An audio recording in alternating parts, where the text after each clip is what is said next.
Hi, I'm Sharon. Welcome to my YouTube channel.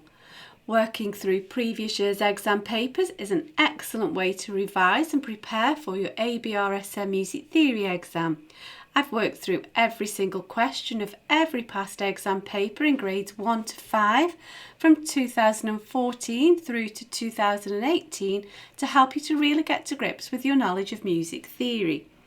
And even though the exam paper has changed slightly, the older year's papers still provide great revision and exam prep, and I explain the changes to the paper in each video. In this short video, you'll find links in the cards and in the description box to all 4 videos to work through each question of Grade 2 Paper B from the 2014 past exam paper booklet. Grade 2 draws upon all of the new information in the Music Theory and Practice workbook, in addition to the information covered in the previous grade.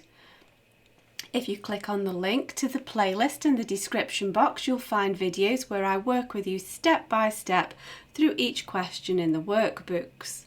As an additional help, if you go to my website, you can download some free PDF information sheets to accompany each step in the series. There's also a page on my website with all of my YouTube videos listed there, and you can find out about the books that I have available there too. I've written an exam technique guide, How to Take Your ABRSM Music Theory Exam. It's full of tips and hints on how to best be prepared for your exam and how to make the best use of your time on exam day. So if you visit sharonbill.com, you'll find it all there. If you can give me a like, that would be super, and please do subscribe and share out the videos. Enjoy your studies. See you next time. Bye.